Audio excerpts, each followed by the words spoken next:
হত্যা মামলা মাথায় নিয়ে সাবেক রাষ্ট্রপতি আব্দুল হামিদের ঢাকা ত্যাগের নানান সমালোচনা শুরু হয়েছে। দেশ ত্যাগে নিষেধাজ্ঞা না থাকায় চিকিৎসার জন্য তাকে যেতে দেওয়া হয়েছে বলে জানিয়েছে ইমিগ্রেশন কর্তৃপক্ষ। এই ঘটনায় এক এসপি সহ 3 পুলিশ সদস্যকে প্রত্যাহার করা হয়েছে। এদিকে আব্দুল হামিদকে দেশ ত্যাগ করতে দেওয়াটা সরকারের চরম ব্যর্থতা, এমন অভিযোগ এনসিপির উত্তরাঞ্চলের মুখ্য সংগঠক সার্জিস আলমের। 48 ঘণ্টার মধ্যে স্বরাষ্ট্র উপদেষ্টার পদত্যাগের দাবি জানিয়েছে যুব অধিকার পরিষদ। রিপোর্ট করছেন SM ফয়েজ। গেলে আগস্ট ছাত্র জনতার তীব্র আন্দোলনের মুখে দেশ থেকে পালিয়ে যান শেখ হাসিনা। পতন হয় আওয়ামী লীগ সরকারের। এরপর দলটির অনেক নেতাকর্মীকে গ্রেপ্তার করা হয়। দেশ ছাড়েন সাবেক মন্ত্রী এমপিদের অনেকে। বুধবার দিবাগত রাত 3টার দিকে ছেলে শ্যালক সহ ঢাকা ছাড়েন সাবেক রাষ্ট্রপতি আব্দুল হামিদ। হত্যা মামলার আসামি হয়েও কিভাবে তিনি দেশ ছাড়লেন তা নিয়ে নানা প্রশ্ন, সমালোচনা শুরু হয়েছে। প্রশ্ন উঠেছে অন্তর্বর্তী সরকারের ভূমিকা নিয়েও। দায়িত্বে অবহেলার অভিযোগ তুলে 48 ঘণ্টার মধ্যে স্বরাষ্ট্র উপদেষ্টা জাহাঙ্গীর আলমের পদত্যাগের দাবি জানিয়েছেন যুব অধিকার পরিষদ।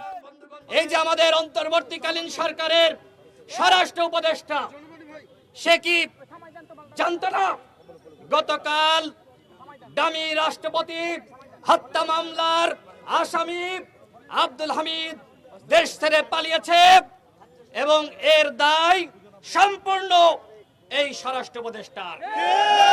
সুতরাং আগামী 48 ঘন্টার মধ্যে এই স্বরাষ্ট্র উপদেষ্টার পদত্যাগ করতে হবে।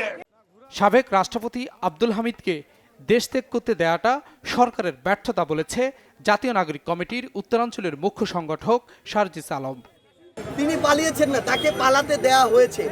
9 মাস পরে উনি কিভাবে দেশ ছেড়ে যায়?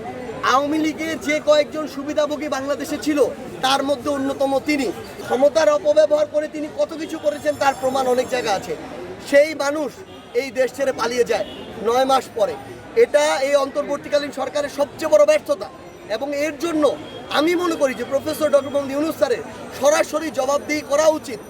ডক্টর আসিফ নজরুলের সরাসরি জবাবদিহি করা উচিত যে কিভাবে 9 মাস পরে আব্দুল হামিদ দেশ ছেড়ে পালিয়ে যায়। এই ঘটনায় জড়িতদের শাস্তির আওতায় না আনতে পারলে পদত্যাগ করবেন এমন ঘোষণা দিয়েছেন স্বরাষ্ট্র উপদেষ্টা জাহাঙ্গীর আলম চৌধুরী। এটা একটা এই ঘটনাটা মানে ঘটবে আমরা কোনো সময় আশাও করিনি, বাট এটা মানে একটা অপ্রত্যাশিত ঘটনা। এটার জন্য যারা দায়ী তাদের আমি অবশ্যই আইনের আওতায় নিয়ে আসবো। এটা একটা অপ্রত্যাশিত ঘটনা। এই ঘটনাটা আমিও এই আশার করে জানতে পারছি এবং এটার জন্য যারা দায়ী আমি তাদের আইনের আওতায় নিয়ে আসবো। আর যদি না হয় স্যার এটার বিপক্ষে তারা যদি শাস্তির আওতায় না আনে সে সময় আমি চলব। এদিকে দায়ীদের শাস্তির আওতায় আনার দাবি জানিয়েছেন ঢাকা বিশ্ববিদ্যালয়ের সাধারণ শিক্ষার্থীরা। রাতে টিএসসি এলাকায় বিক্ষোভ করেন তারা। আমরা ইন্টারিমকে বলে দিতে চাই, এই যে দিনের পর দিন আপনারা এই গণহত্যার মদতকারীদেরকে আপনারা আশ্রয় দিয়ে তাদেরকে বিভিন্ন ভাবে দেশ ত্যাগের যে একটা রাস্তা করে দিচ্ছেন, আপনাদের কি লজ্জা লাগে না? এই যে শহীদের রক্ত, এগুলো কি আপনারা দেখেন নাই? ইন্টারিম সরকার না লীগের সন্ত্রাসীদের গ্রেপ্তার করে বিচারের আওতায় নিয়ে আসতে পেরেছে। ইন্টারিম সরকার না পেরেছে একটা ট্রাইব্যুনাল গঠন করে এই সন্ত্রাসীদের গ্রেপ্তার করে বিচার করতে। অথচ আমরা দেখেছি ইন্টারিম সরকারের মাধ্যমে, তাদের চালাপালার মাধ্যমে, তাদের উপদেষ্টার মাধ্যমে বারবার দায় মুক্তি পেয়ে যাচ্ছে ওই খুনিরা। সরকারের প্রধান কাজ এবং সংস্কার হওয়া উচিত ছিল খুনি লিগারদের বিচার করা। সেইখানে এখন পর্যন্ত স্পষ্টত এই ইন্টারিম সরকারের সবচেয়ে বড় সংস্করণ হচ্ছে খুনি লিগারদের পুনর্বাসন এবং সাহায্য করা। দায়িত্বহীনতার অভিযোগ তুলে অন্তর্বর্তী সরকারের কড়া সমালোচনা করেন বিক্ষুব্ধ শিক্ষার্থীরা। SM Foyez, Bangla Vision, Dhaka.